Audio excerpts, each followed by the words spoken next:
The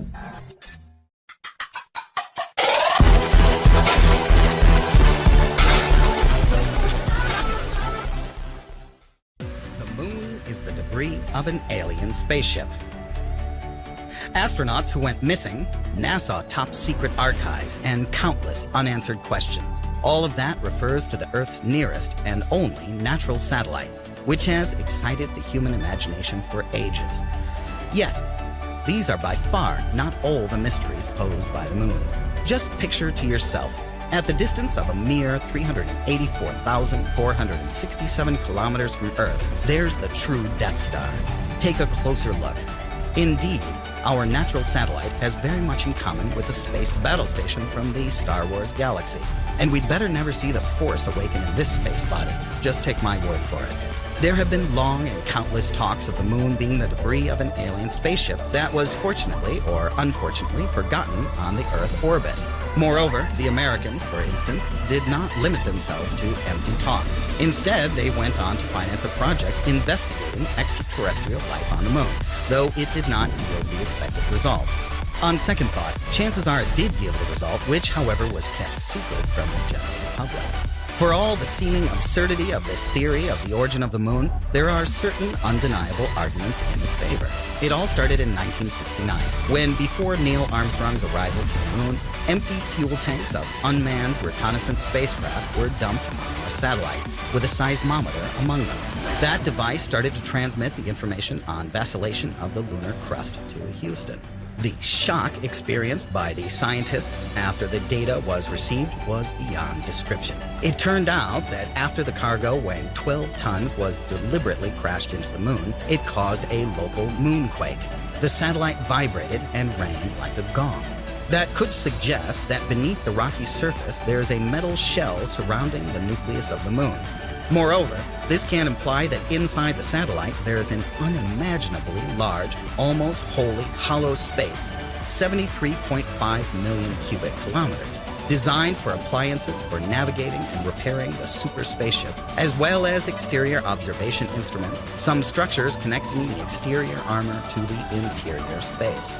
In the late 1970s, the same seismometer was used for computer analysis of the metal making up the shell around the nucleus of the moon.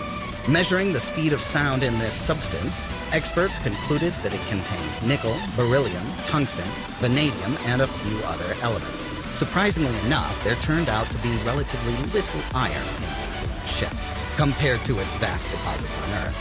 If you are not completely ignorant in machine building, you'll readily come to see that a composition like this is a perfect shell with anti-corrosive and mechanically strong properties. Most importantly, this shell can't have natural origin. The seismometers recorded steady 1-minute high-frequency signals that were repeated every 30 minutes and came from inside the moon. The source of the signal was supposedly located at the depth of 960 kilometers. Could it be an automatic device running on thermal or any other energy, once pre-programmed to send its signal to eternity? Astronomers also observed wisps of gas leaking out of the moon from time to time and instantly dispersing. According to one of the hypotheses, it may be the effect of the still active source of energy for the hypothetical spaceship we call the moon. The theory says it was deliberately damaged and rendered uninhabited during a real space war in the unthinkably remote past. The lunar surface looks very similar to an area that has undergone carpet bombing. It is statistically impossible for meteorites equal in size and mass to crash into the moon and produce regularly situated craters, which can be found there in great abundance. Could that have happened at the time when the moon wasn't the satellite of the Earth? Maybe it could. Many ancient celestial maps don't show the moon at all. Can our ancestors have merely overlooked the huge celestial body dominating the night sky? In very much the same vein, religious texts often point out the cataclysms associated with the arrival of the moon. And as the saying goes, the pen is mightier than the sword.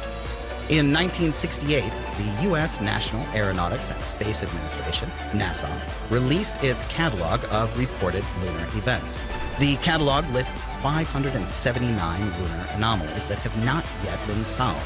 Moving bright spots, geometric shapes, obscured craters, colored streaks expanding at the speed of 6 kilometers per hour.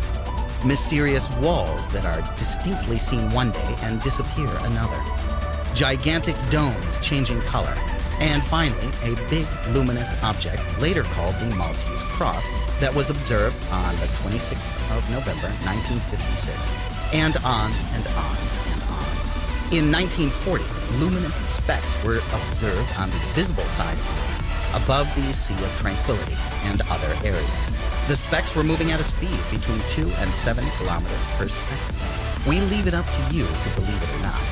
Meanwhile, chances are that the moon is inhabited by aliens of various races and occupations.